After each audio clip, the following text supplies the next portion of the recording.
Hello, guys. This is John Remus.com TV. Wanted to share with you a reasoning for how to avoid angry situations. So, first of all, I'll say that anger is information. Emotions are information, and let them be useful to you instead of having them control you, right?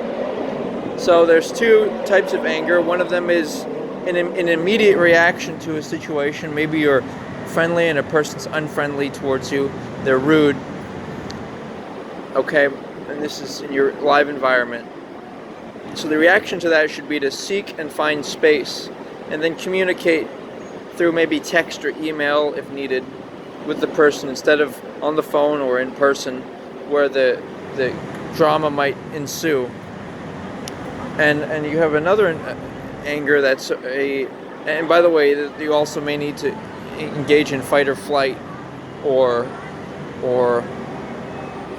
some type of diplomacy with this person. Sometimes even an angry person, you can offer them $20, $50 and or somehow break up a conflict and apologize. Sometimes even food, simple things help to appease situations.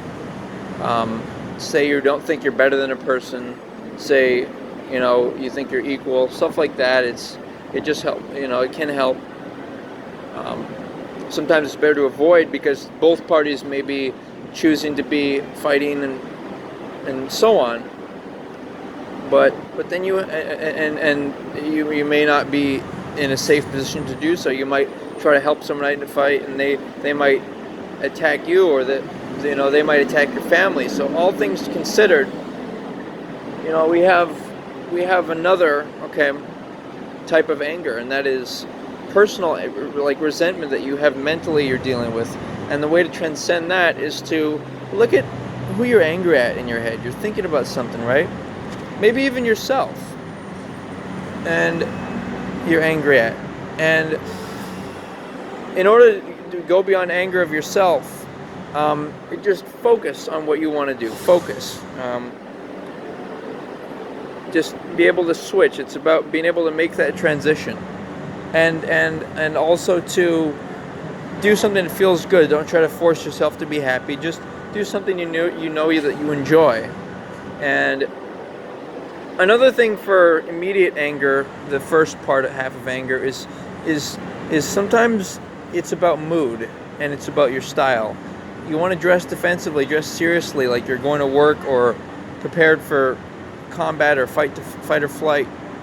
You want to dress like that sometimes when you're in a bad mood, so as not to attract attention. Other times you might want to be flashy, like I'm dressed today. Show off your style, and that can also be functional in that it communicates that you're a competent, sensible, person that people can have some confidence in.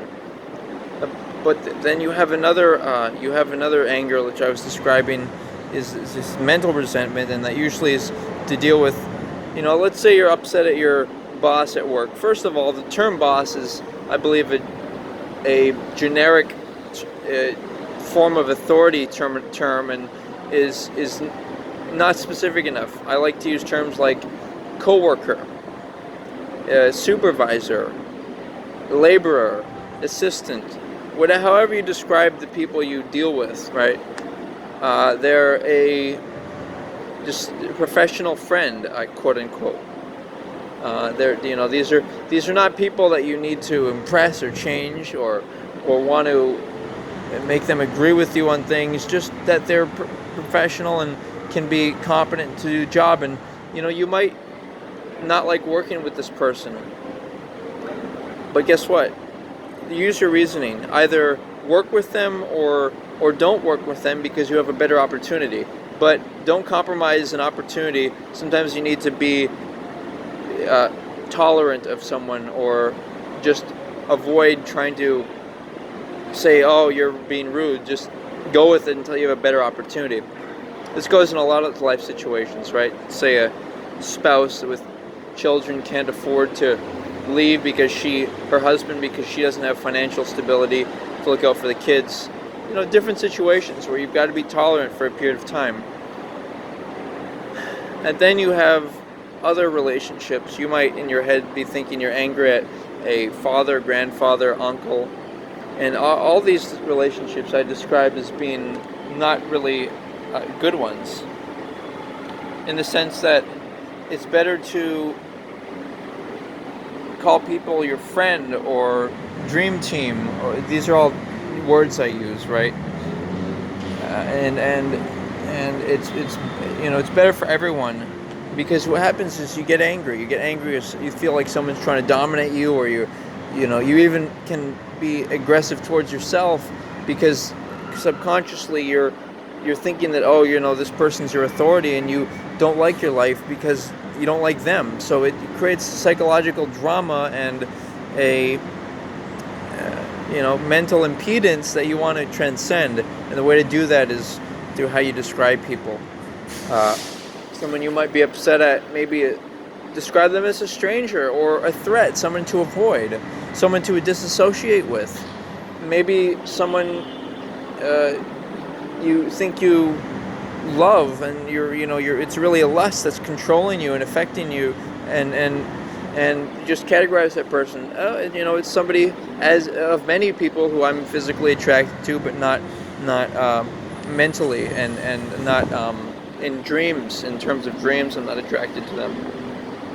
So these are other ideas to consider when facing anger, and realizing that you can have control over it by changing. Let's say you're angry at some street person. Say, you can describe them. You can say maybe they attacked you or stole something from you. Say, this person comes from a horrible place, and they wouldn't be like that if they were in a better situation like me. So transcend with rationale. Transcend these angry thoughts, and just use thoughts of imagining people smiling and doing brilliant light work. Like, for example, I beam this building with a bright white light, or beam people and imagine them catching the bright spheres of white light. It's a fun and effective exercise I've found, and it helps you to manage and mediate your own thoughts, so that you're not harboring the anger of, oh, that person's stupid or rude or bad. And by the way, to say that to someone, that they're those things, is actually a stupid, rude, or mean thing to do, because it only perpetuates that cycle. Instead, you want to categorize people formally. It's all about formality, really. It's about that person's not my father. They're just somebody who I don't even associate with anymore, and they're a stranger, quote unquote. The way you describe people will change your life.